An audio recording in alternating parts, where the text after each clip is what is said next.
Bonjour chers auditeurs de l'ODJ Média, notre chroniqueur invité, Aziz Bousseta, partage son avis et sa réflexion dans un article qu'il a intitulé « Moudawana, la parole est aux oulémas, la société retient son souffle », qu'on écoutera ensemble dans ce podcast. Notre journaliste ouvre sa réflexion de la manière suivante. Rien n'est plus ardu que changer les mœurs d'une société et il est aussi très difficile de faire évoluer les comportements des membres de cette société. Surtout lorsqu'il est question de choses relevant de la foi, ou considérées comme telles. C'est ce qui se produit aujourd'hui au Maroc, avec cette modification attendue, espérée même, du Code de la famille et, par là même, pour les questions d'égalité et même d'équité du genre.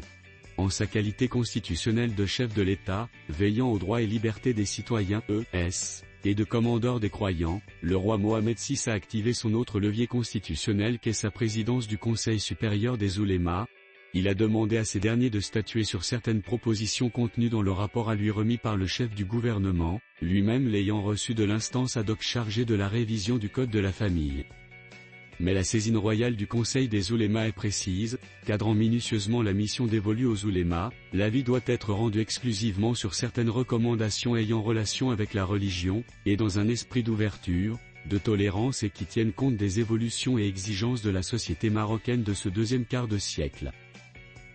Notre chroniqueur invité enrichit son discours ainsi. L'approche est certes fondée sur une logique religieuse, mais elle est éminemment politique, et son objectif est double, conférer la légitimité religieuse, donc politique, requise aux amendements futurs du Code et mettre un terme au débat sociétal qui s'est enflammé ces derniers mois. Il est en effet temps que ces emballements cessent, les deux camps en opposition, en ébullition, profitant de ce moment de débat pour régler leurs comptes et, à l'occasion, faire avancer leurs idées.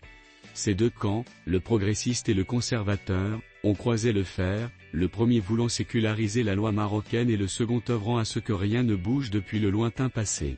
Les choses se sont en effet emballées, mais elles restent tributaires de la lecture des textes religieux, et surtout de leur interprétation. La mission conférée au Conseil des oulémas est de mettre les deux camps en accord, ou au moins de réduire leurs désaccords, entre eux et aussi concernant le nouveau texte à venir. Le Conseil a déjà, par le passé, émis des fatwas dont le contenu avait permis de clore bien des débats comme, entre autres, celle de la fermeture des mosquées lors de la Covid ou encore, plus haut dans le temps, l'accès des femmes à la fonction d'Adel. Le Conseil se réunit, donc, et on pourrait attendre ou s'attendre à une décision dans les prochains jours, les prochaines semaines. La cause sera entendue et le débat terminé, chaque camp attendant, espérant, mais sachant qu'il ne pourra pas aller plus loin que la fatwa, car il appartiendra aux ténors et penseurs des deux camps d'accepter cet avis, au risque de se mettre hors des institutions, situation au demeurant peu confortable. Le chef du PJD Abdelilah Benkiran devra alors se résigner à se taire. On ne lui demande pas plus de bruyamment se féliciter si la fatwa est conservatrice, ce qui serait étonnant, eu égard au cadrage royal, que de condamner dans le cas contraire.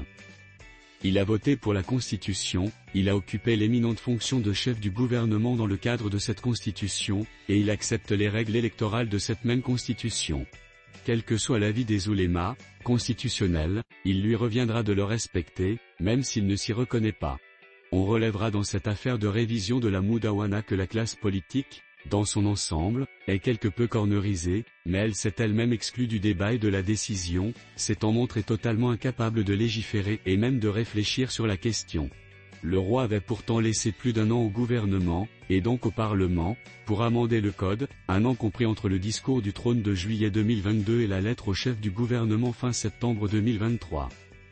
La magie de la Constitution a fait le reste, pouvoir, en toute légalité et en toute légitimité, contourner les institutions élues, incapables de se décider, en désignant une instance composée du pouvoir judiciaire, du parquet, des oulémas et du ministère de la Justice, puis confier la réflexion et l'examen des propositions de cette instance aux oulémas, avant que le texte, la fatwa en question, avec les propositions, soit soumis à des parlementaires qui n'auront plus que le pouvoir de discourir et non débattre, d'enrager au lieu de réfléchir, et de voter.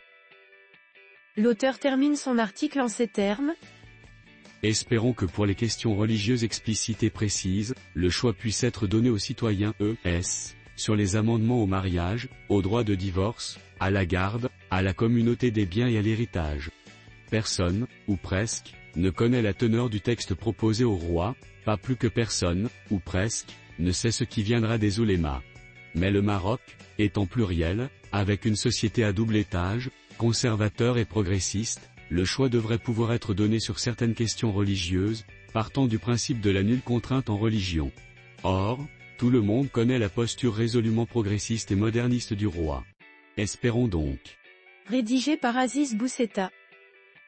Merci d'avoir écouté ce podcast de l'ODJ Media. N'oubliez pas de vous inscrire sur notre newsletter quotidienne à partir du portail lodj.ma. Alors, on se dit au prochain podcast de nos chroniqueurs invités, et à très bientôt.